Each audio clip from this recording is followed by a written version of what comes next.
Welcome to the Voice of Reason Sports Podcast. Make sure you subscribe to the show, leave a comment, and click that like button. Welcome back to the Voice of Reason Sports Podcast. This is the Barber's Lawn, back at it again with Dale. What's good with you, man? Yo, what up, man? Back again, talking sports. You know how we do. Yes, sir. Yes, sir, man. Big win by your boys. Yeah, it's just the Cardinals. They had, we had it. We had a big W on the schedule for that one. Well, yeah, you don't want to look ahead of people, but I mean, I think you guys kind of were. It's like, yeah, let's get this win and go home. Yeah, we had to do. We had to do. We got last week I made a mistake and said that we play Philly in 2 weeks. We actually got 2 more games before we play Philly. So we got Washington on Thanksgiving, and then we play Seattle, and then we play Philly. Okay. So I missed Philly in there. Yeah. Oh, okay. You said the Cardinals. Y'all played the Panthers. Oh, yeah, that's an easy W. Yeah. I can't wait till they come back up on our schedule. Yeah. Bryce Young is just, he's a rookie. What can I say? They don't have a lot of talent around him. No, they don't. And but like I keep saying, he's tiny.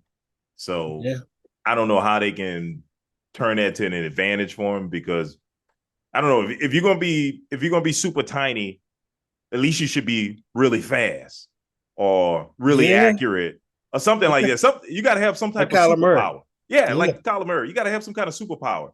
Drew Brees was short, but he was super accurate. Yeah. What's your superpower? And I'm not quite sure. And that's not to say that it won't happen. I mean, he still got time. He still got time to grow and find his way in the NFL. Right. But like, I look at CJ Stroud, and dude got a superpower. Anticipation. Yeah. Yes, he does. And he throws that thing deep, boy. Yes, sir. Great anticipation. But, as far as my Saints, man, we were on a bye, but we learned a lot about them. I was hopeful that some of the injuries that we dealt with against the Vikings wouldn't turn out to be so bad, but it's looking that way. Michael Thomas has been placed on IR, so he's going to miss at least 4 games with a knee injury. I was hopeful that it wasn't that bad, but apparently it was. And then Marshawn Lattimore, who's kind of the anchor of our secondary, I mean, he's dealing with a high ankle sprain. So you know what that means. That's 2-3 weeks, right? That's not a regular ankle sprain where you can just tape it up. Yeah. At least. So he was the anchor in that defensive backfield. So that's going to hurt the Saints big time, not having them back there. Exactly, man. So I'm very worried about that. And I'm concerned for Derek Carr. As a human being, dude had a concussion. He's still in concussion protocol, so it's not clear if he's going to play Sunday. So I don't know. I mean, I really don't want him to play Sunday because he's terrible. But I want the dude to get better. I want him to get healthy. You know what I mean? Right. When he got when he got injured that first time in Green Bay, was that a concussion as well? No, that was a shoulder injury. That was a shoulder injury. Okay. Yeah, it was a shoulder injury. So on his throwing arm. So I was kind of surprised he played the next game. But I think dude pressed to make an impression. You know what I mean? And the fact of the matter, if you look at his numbers, they actually aren't that bad. Like if you look at him and you're just going purely off of statistics, you see 2,200 yards, 10 touchdowns, 4 interceptions. You're like, it's not that bad. But then you look at it again, it really ain't all that great. So it's middle of the pack. He average quarterback, like you said, like you've been saying, and that's what he's putting up, average stats. And one thing I can say about him, like in comparison to the backup, Jameis Winston, Carr's not going to throw the game away. Right. Jameis will throw it away, but he's going to make it exciting. He's going to have the one pass where he runs to the left and throw it back right to the corner of the end zone. And the defender just misses it, and the receiver makes a spectacular catch, and it's going to look fantastic. And it's just like, really and truly, it was a bad throw, but you know what? It worked out, so we're happy about that. So but then he get the other one, you'd be like, Jameis, right.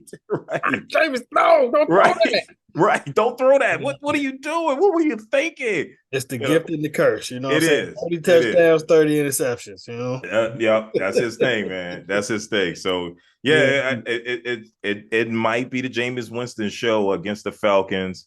Falcons week for the Saints fans, big rivalry game for us, and a game that could decide the division. Yeah, Saints are 5-5, Falcons are 4-6. So whoever wins this game moves to the top. It's in Atlanta. A little concerned about that. Desmond Ridder is back. He can run a little bit, and that's kind of the kryptonite for the Saints defense. So we'll see how that shapes out. Well, look, let's get through this recap. I was 11-2, and you finished 10-3, man. Yeah, that's pretty good. Pretty good this week. Yeah. There wasn't a whole lot of shocking losses this week. You know what I'm saying? But the close ones, there were a lot of close ones. They could have went either way. Right. Absolutely. Side of things. Yeah. First game, the Thursday night game, we had the Ravens at home against the Bengals. You and I both went with the Ravens. It became clear to me that the Ravens were going to win this game when Burrow went down. Especially when he went down. We knew it instantly. As soon as he went down, oh boy, I went and put a bet in, because it was like 7.5 or 8.5 at that time. I said, oh yeah, let me take that. Right. I'm taking that. Yeah, and I think he's out for the season now, man. So the Bengals, in my opinion, their season is done. It's done. Yeah. It is absolutely done. Sorry, Bengals. Good game. Yeah, and I mean, it wasn't like they were doing well anyway. They were 5-4, now they're 5-5. So they had an uphill battle anyway with Burrow.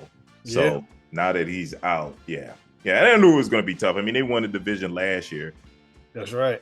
So it was going to be got that first place schedule. So it was going to be an uphill battle for him. So, All right. Next, we had the Browns at home against the Steelers. You and I both went with the Browns, and the Browns won this game 13-10. Man, the Browns, man, the coaching staff, they're doing a great job. I don't know if you heard that the Steelers fired their offensive coordinator after this game. So I don't think it's just the play calling that was going on. Mm-hmm. They just need more talent. They just need a little bit more talent. It's not like I don't think Pickett is making a whole bunch of bad decisions, but it's just that I don't think they have enough talent just to kind of get them moving the ball on offense, because that's what their problem is, really, their offense. I think their defense is actually still pretty good. They are. Yeah, and I don't know. I kind of feel like also their choices at quarterback. I mean, Pickett is not making any major mistakes, but hell, he ain't doing anything special. Yeah. So he doesn't give anything to take him over the edge. He seems to be average. But you give a young quarterback like that a couple of years and see what he makes of it, Right. All right. Next, we had the Lions at home against the Bears. We both went with the Lions. This was pretty easy. Lions won 31-26. Yeah. Bears put up a good fight. I think the Bears are getting better, but it's too late now. Well, it was Justin Fields' first game back too. So he's going to shake off some rust. A little rust and everything, but he was slowly kind of getting back together a little bit. But they were just outmatched. Yeah. And the truth of the matter, they had the lead until the end of the game. They competed. Fields rushed for 100 yards again on 18 carries, and DJ Moore had 96 yards receiving. So looks like maybe they're figuring things out. But is that enough to save some jobs at the end of the season? I'm not sure. Yeah, I can't see it. Yeah. They at least need about 8 wins. I said they at least need 8 wins to save everybody, have some hope for next year, and not get everybody fired. Well, I don't think they're getting there. Yeah, that ship is already sailed. Because I mean, at 3-8. That means they got to win the next 6 games, and I doubt that's going to happen. Yeah, it doesn't look like it. Yeah, unless they got the Panthers on their schedule. The next 5 games. They already played them. They already played them. That's one of their 3 wins. Yeah, exactly. That's one of their 3 wins. Yeah. All right. Next, we had the Packers at home against the Chargers. You and I both went with the Chargers, and I said it. Then. I didn't feel comfortable going with the Chargers because I don't trust it. I don't trust the coach. Yep. Chargers lost this game to the hapless Packers. Yeah. I mean, it's got to be the coach. I mean, I don't deny the talent that Justin Herbert has. I just can't. I can't believe that I've seen him in his rookie year look as talented as any quarterback in the league. Right. Now he's the third year in. It has to be the coaching. Right. It's got to be. Because the eyeball test, even when they're losing, he still passes the eyeball test. Right. He still passes the eyeball test. So I'm looking at him, he looks like a great quarterback. What's wrong with them? Right. And it's like, is it a defense? But, I mean, they only gave up 23 points in this game, and the Chargers only scored 20. To me, they look like a team that should be averaging 30 points a game. Yes. It's like, what is going on with this team? With that kind of firepower, I mean, I know they're missing Mike Williams. I get it. He's been hurt. He's out on the way.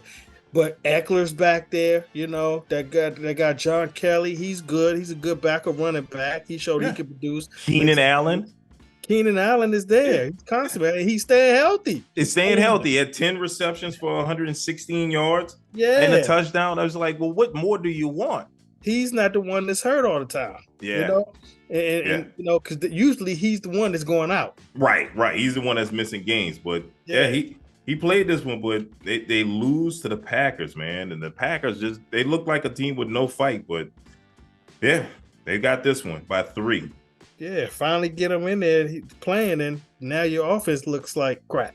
Right. Exactly. All right. Next, we had the Dolphins at home against the Raiders. I've been saying it before. I like the fight in the Raiders, but I knew they weren't going to win this game. I went with the Dolphins. You went with the Dolphins, and the Dolphins won this game 20-13. Yeah, they fought though. They definitely fought. They did. That was not an easy win for the Dolphins. No, it wasn't. And I mean, with the coach, is it Antonio Pierce? Yeah, I believe it's Antonio Pierce is the head coach of the Raiders. I think dude is deserving of this job next year, and hopefully he gets it. Because they are competing. I mean, he's doing the obvious. Get the ball to Devontae Adams. It ain't that complicated. Hey, look, get the ball to our playmakers and get out of the way. Yep. Simple football. Exactly. Yeah. All right. This is the game where you and I both messed up. We went with the Commanders. The Commanders at home against the Giants. Danny DeVito's son. And what did I say, yo? What did I say? I said they always give them problems. The Giants always give them problems. And I thought about it for half a second. And I said, nah, it's Danny DeVito. I can't bet on DeVito. Right. And they went going lose to them anyway. I'm like, oh, man. And dude was looking sharp, too. Lit him up. Yes, he did. He really did. Like, looking productive, like a decent quarterback. I'm like, he is playing Washington. Washington do that to everybody. And I should have remembered that. Well, you said it at the time. And I know you know this division. That's why I lean on you when you said, no, the Giants own the Commanders. They own them, man. Just like we own them.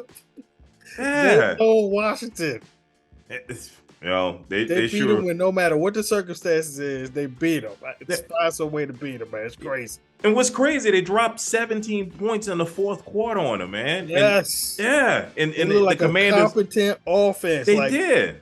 Barkley got his, he was running wild like he does with Washington. He does that on Washington a lot. And the Commanders had 6 turnovers. 3 of them were interceptions by Sam Howell. So man, I think it was 12 combined sacks in that game. Oh wow! Yeah, the Commanders got sacked 12 times. No, both teams combined. I think they got sacked 6, and the Giants got sacked 6 times. Wow. Yeah. I don't know if that was a good game to watch then. it was because it was close. Mm-hmm. The excitement and some points were being put up. Right. It just wasn't being put up by exciting players. Okay. All right. Next, we had the Panthers at home against your Cowboys. This was easy for the both of us. We both went with the Cowboys. Easy. No problem. Yeah. But I mean, I guess Dak is really not working so hard. I mean, looking at the stats, Dak threw for less than 200 yards and 2 touchdowns, and y'all dropped 33 on him. I mean, he really didn't have a big game, even though it looked like we dominated and everything. He didn't really have that much of a big game, Mm-hmm. I think that's great. I think that's great when your quarterback doesn't have to work so hard every game. You know what I'm saying? When you got a defense to rely on, when you got a running game to rely on, that's a great thing for any good quarterback. You know what I mean? Absolutely. And when you got to start pulling rabbits out of the hat every game, well, that's when it starts leading to wild turnovers and crazy stuff happening out on the field. So, you know, I think that's great. Like, I think even the Ravens are doing that with Lamar Jackson, right? Lamar's, he doesn't have to work so hard. He got two good running backs. His defense is playing well, so he doesn't have to be spectacular every game. And that's the good thing for Dak. He doesn't have to be spectacular every game. Just take it easy, Dak. You know, hang your jersey up. You're playing the Panthers. You know, you don't need to wash that jersey. Go hang it up, dude. You're right. Absolutely. Yeah. All right. Next, we had the Jags at home against the Titans. We both went with the Jags on this, and the Jags won 34-14. Yeah, they absolutely dominated that game. Yeah, they did. Titans could not move the ball. Henry couldn't run. It was just, total domination. Yeah, and it's sad. I thought the Titans would be at least decent this year, and because they've owned this division, but lately they've been falling apart ever since Tannehill got hurt last season, and they just haven't been the same. I feel for the coach. All right, next we had the Texans at home against the Cardinals. We both went with the Texans, and the Texans won 21-16. CJ Stroud, man, 336 yards, 2 touchdowns, but he had 3 interceptions a game. And you know what? He's winning despite some really bad plays at the end of these games. This is the second game in a row he had a bad interception at the end of the game. Mm-hmm. And I believe this, I can't remember what this one was. This one might have been a pick six as well. He threw a pick six last week toward the end of the game to make the game close. And I think he did it again today, this past weekend. Mm-hmm. But this is the second time, but they still won. You erase that with a win. That's how you erase the bad play. Yeah, and that's why you got to start giving the coaching staff some credit, man. I like this team that they put together with DeMeco Ryans as the head coach. You know, he was a great player in San Francisco, linebacker. Now he's the head coach of the Texans. You know, so I'm sorry, he was a linebacker with the Texans. He was a linebacker with the Texans. He was the defensive coordinator with the 49ers. Right, the 49ers, right. Yeah. So, but that was a great move by them, and I love how they did the draft by getting Stroud and defensive player. And like I said, man, I'm still just shocked at how Stroud is playing. I mean, I did not think coming out of Ohio State that he was going to be that guy. Right. All right, next we had the 49ers at home against the Bucs. 49ers won this one 27-14. We both went with the 49ers. I think that was easy. The Bucs didn't have a snowball chance. Yeah, that was pretty easy. Yeah. That was pretty easy. Yeah. So, and I kind of figured this was going to be that type of season for the Bucs. They're playing with a first place schedule, even though they had a record of 8-9 last season. They weren't very good last season. So now you got a first place schedule and you got to play it out with that. Absolutely. Yeah. All right, next we have the Bills at home against the Jets. We both went with the Bills, and the Bills blew out the Jets 32-6. Zach Wilson has now been benched. I mean, dude went from first string to third string now. I mean, are they tanking now? I mean, because I'm sure they don't think these other guys will come off the bench and give them some kind of spark, do they? I mean, it can't be any worse than Zach Wilson. I guess you got a point there. I mean, at some point you just got to just give up on this kid. He had his opportunities. It's been 3 years now. Yeah, I always say you got to give a rookie quarterback 3 years, and this is his third year, and he still couldn't get it done. I think he's holding them back. This is a good team that's being held back.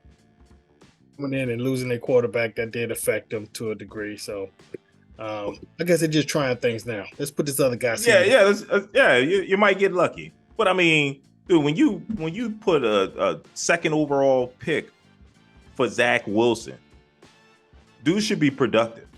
He should, absolutely. Yeah, absolutely. But you know what? Zach Wilson again was just like one of those quarterbacks that came up last minute, Did Yeah, some right. genius try to show, hey, look, I'm smart. I got this kid that was, Right. picking the rough. He was a Right. diamond in the rough, and I'm a show everybody.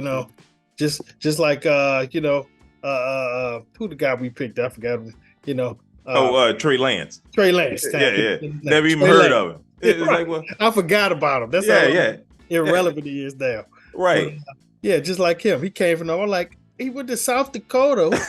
Right. Who is this guy? Who is he playing? And then And they then all of a start, sudden they pan start out. building him up, and it's like, well, where did this dude come from? What is it that's so fascinating about him? Yeah, and how did they see him play and fall in love with him? Like, Right. I'm sure he played like that when they watched him and brought him in for practice. Right.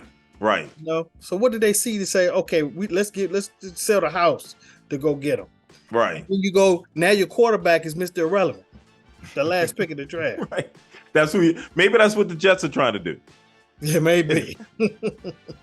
All right, next slide. We have the Rams at home against the Seahawks. You and I both went with the Seahawks, and the Rams won the game. And you said this. You said, and I think we both said it. We were like, if Stafford is playing, yeah, I want to go with the Rams, but I don't know if he's playing. Yep. And sure enough, he played. Yep. That was the whole key. If Stafford played, I wanted to go with the Rams. Right. I'm not sure if he's going to play that early in the week. So, all right, and this is where I got a little separation from you. Mm-hmm. We have the Broncos at home against the Vikings. You went with the Vikings. I went with the Broncos, and I think Sean Payton is figuring out stuff here, man. I like I told you before, like I told you last week. He got rid of some of the big name players that weren't, into the system. You know what I mean? They didn't believe in the system. And so now he just got guys that believe in the system, who aren't big names, and he's winning with them. So now, the Broncos hold the biggest winning streak in the league now. 4 games. Yeah. And slowly, no pun intended, Russ is cooking. Yes, he is. He's cooking slowly. I mean, I think he's 19-4 touchdown to interception rate right now. I think so. He has the best touchdown to interception rate in the league. Yeah, with slowly, but 18 touchdowns, 4 interceptions. Yeah, I mean that's actually pretty impressive. That is. You're right. What can I say? They kind of turned around some. I mean, now it was the Vikings. It wasn't like the greatest team to go against, and they were at home. But the Vikings were on a big. Yeah, the Vikings were on a big winning streak. You got to keep that in mind. They were like on a 3 or 4 game winning streak. No, did they? Were they winning before Dobbs got there? Yeah. Okay. So Dobbs came when they played the Falcons, but they won the game before that with Kirk Cousins, the game where he tore his Achilles. Right. So I think that was against the 49ers. They won that. Dobbs beat the Falcons. Dobbs beat the Saints. So they were at least on a 3-game winning streak. I don't remember the game before that. I think they won the game before that. So they were probably on a 4-game winning streak. So the Vikings were hot, especially on defense. They were playing well on defense. But I think the Sean Payton thing, his style of play, his ability to coach his team to win, regardless of the talent that he has, he knows how to win. I know they got smashed by the Dolphins early in the season, but it doesn't matter if you make the playoffs. So right now, Broncos are 5-5 and looking good, looking poised. They're looking pretty decent right now. Yeah, man. Beat the Chiefs, Yeah, Buffalo. Yeah. So they're beating the top teams in the division. I mean, the conference. And you think about it, they're second in their division now. And they're second in the division now. With a split over the Chiefs. With a split over the Chiefs, that's right. So, man. Watch out for the Broncos, I guess. All right, lastly, we had the Chiefs, the Monday night game. Chiefs at home against the Eagles. Dale, you went with the Chiefs. I went with the Eagles. That's what we got about. Yeah. I don't trust the Chiefs receivers. And they failed. They failed them. There's a reason not to trust them, but we saw that. We saw that, right? With that Valdez-Scantling drop. Because not only did he drop it, not only did he drop it, he didn't have to dive. And that's, I hate when receivers do that. They Right. dive for passes. They don't have to dive. Right. And you know what that is? That's body catchers. Mm-hmm. Body catchers do that. Right. You know, they dive because they don't feel comfortable with their hands far away from their body. Mm-hmm. So they dive so their body can catch up with the ball. Yeah, grown man catching the ball with his body. You know, catching it with his body, man. Because there was a drop in the game. I can't remember the receiver's name, number 84. He jumped up. Watson, that's it. In the middle of the field, he jumped up to catch a pass, and it was like, well, why are you jumping? The ball's right there. It's chest level to you. No reason to jump. Just put your hands in front and catch the ball. I never understood that with grown men not catching the ball with their hands, catching the ball with their chest. Yep. Yeah. It's something you got to coach it out of them. Right. Coaches been letting them do this all this time and didn't never coach it out of them. Yeah, you got hands, use them. Yeah. Well, I blame the Chiefs organization for thinking they could just bring anybody in as Patrick Mahomes receivers and just get by. Right. Well, the Chiefs obviously have a problem brewing now. This is like the third game in a row they didn't score in the second half. Yeah. Because the last game, the same thing. They did not score in the second half and they lost. Mm-hmm. No, wait a minute. Did they win or they lose that game? The last game. Oh no, they won that one. They won.